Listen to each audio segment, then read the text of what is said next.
Mes chers amis francophones, bonjour, vous êtes sur la chaîne de la Russe de Paka. Et la Russe de Paka, c'est moi. Aujourd'hui, ça va être la vidéo pas informative, mais plutôt discutive, si on peut appeler ça comme ça. Donc, si ça vous intéresse, restez avec moi.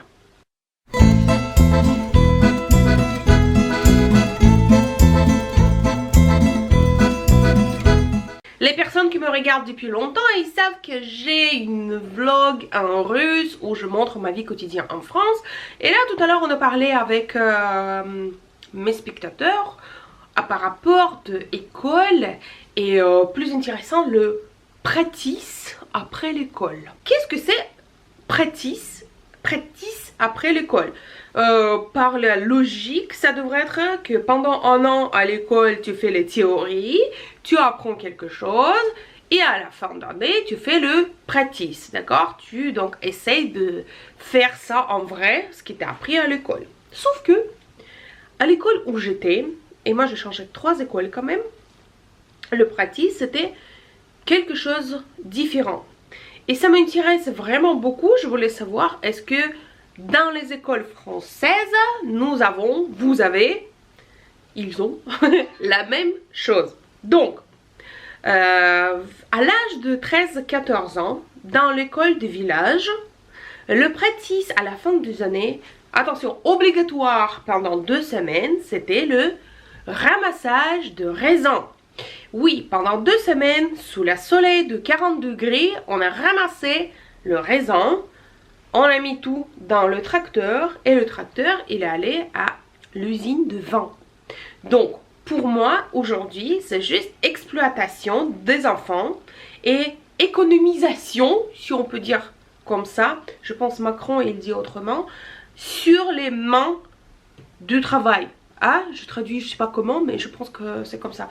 Je voulais dire que au lieu de payer des gens qui viennent pendant 2 semaines ramasser ce raisin pour le vin pour cette cuisine, ils ont inventé cette pratique à la fin d'école. Si tu fais pas ça, t'as pas tes notes à la fin d'année, t'as pas ton bulletin, donc t'es obligé de le faire. Je trouve que c'est très rusé. Aujourd'hui, 20 ans plus tard, je ne peux pas revenir à l'arrière et de venir et disputer et de dire vous avez utilisé mes mains à l'époque, etc. Mais c'est juste intéressant, est-ce que j'ai raison ou pas? Deuxième fois, dans une autre école, le pratis à la fin d'année, c'était nettoyer la classe. Nettoyer la classe, normalement, il y a une femme de ménage, n'est-ce pas? Mais à l'école, dans les écoles russes, c'est pratique toujours de... déjà, moi là, je pense que c'est une autre discussion. Qu'est-ce qu'on paye dans les écoles russes? Pas officiel, dans les enveloppes, on appelle comme ça. Mais dans les écoles, normalement, ça devrait être une femme de ménage qui lave les classes. Vrai ou faux? Vrai.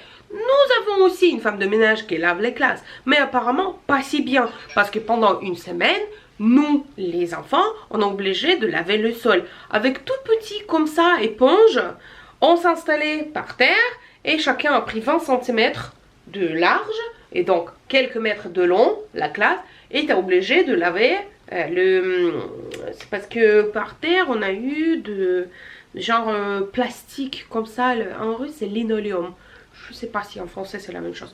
Donc on l'a lavé à la main, imaginez-vous, pour ce que ça brille. Ou bien on a fait les murs, les fenêtres, ou parfois il y a la tapisserie. Oui, parfois dans les classes russes on a eu les tapisseries. Donc ça s'appelait le pratis. Ou bien on a ramassé les feuilles dans le cours de l'école. Et une fois, je sais bien, à la fin de 9e classe, ils nous obligeaient dans une sous-terre de faire le triage des morceaux de matière, de je sais pas quoi. Vous savez, c'est de lin ou de nylon ou de synthétique, etc. C'était plein de petits papiers, morceaux de matière, petits, grands, longs, carrés, triangles. Et on devrait faire le triage. Je ne comprends pas à quoi ça servait et pourquoi on avait fait ça. Donc, mais peut-être ça peut être intéressant pour vous que voilà, c'est parfois à la fin d'année à l'école russe, ça peut être comme ça. Et on s'appelle, et on voilise ça, et on dit c'est le pratis. À quoi ça sert, je ne sais pas. Mais attention, si tu fais pas, tu devrais vraiment avoir un papier de docteur, comme quoi tu peux pas le faire. Je ne sais pas si aujourd'hui ça continue ou pas, il faut demander les gens qui sont toujours à l'école. Moi, ça fait longtemps que j'ai fini l'école, donc je ne sais pas. Mais je n'ai jamais vu ça en France. Donc écrivez dans les commentaires que pensez-vous à propos de cette situation, si vous voulez, et on peut discuter dans les commentaires. Pour aujourd'hui c'est tout, c'était la russe de Paka. Moi je vais dire Paka en russe, c'est-à-dire ciao.